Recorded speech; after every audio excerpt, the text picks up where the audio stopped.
नमस्कार। इस अंक में आप सभी का बहुत बहुत स्वागत है। शिक्षकों के स्थानांतरण को लेकर इलाहाबाद हाई कोर्ट का एक बड़ा फैसला आया है जो थोड़ा सा शिक्षकों को निराश करने वाला है। इलाहाबाद हाई कोर्ट के लखनऊ बेंच ने अगस्त 2026 में ही एक बेहद महत्वपूर्ण फैसला सुनाते हुए उत्तर प्रदेश सरकार की प्राथमिक शिक्षकों की अंतर जनपदीय तबादला नीति को हरी झंडी दे दी है। अदालत ने स्पष्ट किया कि शिक्षा के अधिकार अधिनियम अर्थात RTE एक्ट के तहत निर्धारित स्कूलवार शिक्षा छात्र अनुपात की दुहाई देकर सरकार की जिलेवार स्थानांतरण नीति को कानूनी चुनौती नहीं दी जा सकती है। याचिकाकर्ता शिक्षकों ने राज्य सरकार द्वारा जारी 22 जून 2026 के शासनादेश को अदालत में चुनौती दी थी। इस शासनादेश में अंतर जनपदीय तबादलों के मूल्यांकन के लिए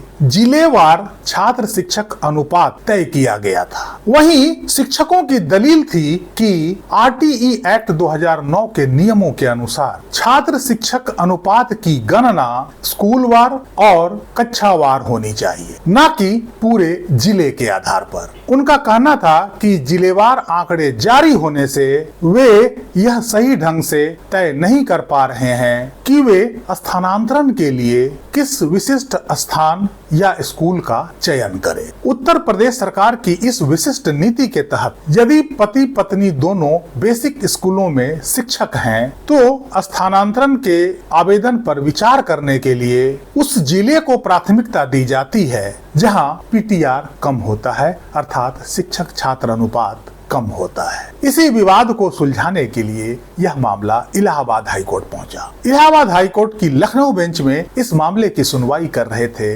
जस्टिस पंकज भाटिया की एकल पीठ। इलाहाबाद हाई कोर्ट की लखनऊ बेंच ने याचिकाकर्ताओं और सरकार दोनों की दलीलें सुनने के बाद यह कहा कि ट्रांसफर कोई वैधानिक या मौलिक अधिकार नहीं है। अदालत ने साफ कहा कि किसी भी शिक्षक को किसी कानून के तहत तबादले का कोई अंतर्निहित या स्वतः प्राप्त वैधानिक अधिकार नहीं है। स्थानांतरण के मामले में शिक्षकों को केवल वही अधिकार और अवसर प्राप्त होते हैं जो सरकार की विशिष्ट ट्रांसफर पॉलिसी के तहत किए गए हैं। दूसरा कि मनपसंद स्कूल में पोस्टिंग का दावा अवैध। न्यायालय ने यह निर्धारित किया कि शिक्षक अंतर जनपदीय तबादला नीति के तहत केवल जिला स्तर पर अपने आवेदन पर विचार करने की मांग कर सकते हैं। वे किसी खास या मनपसंद विद्यालय में तैनाती पाने का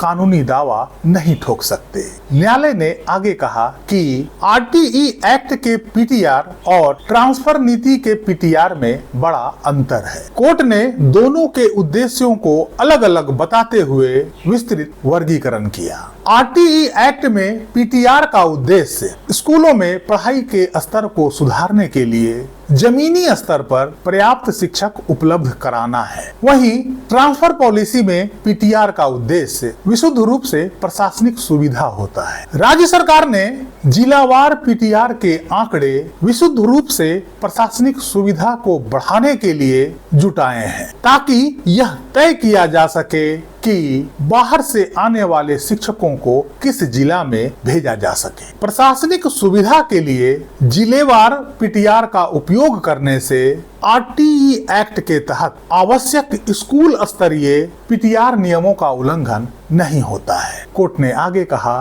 कि RTE शिक्षकों की कर्तव्यों पर बात करता है, अधिकारों पर नहीं। न्यायमूर्ति पंकज भाटिया ने टिप्पणी की कि RTE अधिनियम का मुख्य फोकस शिक्षकों को ट्रांसफर जैसे प्रशासनिक अधिकार देने के बजाय उनके कर्तव्यों और बच्चों को मुफ्त शिक्षा सुनिश्चित कराने पर अधिक है। अब हाई कोर्ट के इस फैसले से उत्तर प्रदेश में प्राथमिक शिक्षकों के अंतर जिला तबादलों में आ रही कानूनी बाधाएं दूर हो गई और राज्य सरकार की स्थानांतरण नीति को पूरी तरह से वैध माना गया है। हालांकि निश्चित रूप से बहुत सारे शिक्षकों के लिए यह सुखद निर्णय तो नहीं कह सकते हैं, लेकिन बहुत सारे शिक्षकों को इससे लाभ भी मिलना तय है। इस अंक में यहीं तक। इस निर्णय से किन किन शिक्षकों को दिक्कतें आई है और किन शिक्षकों को इससे लाभ मिलने की संभावना है, कमेंट बॉक्स में अवश्य लिखिएगा। वीडियो को लाइक कीजिएगा, चैनल को सब्सक्राइब कीजिएगा। मिलते हैं अगले अंक में, तब तक के लिए जय हिंद, वंदे मातरम।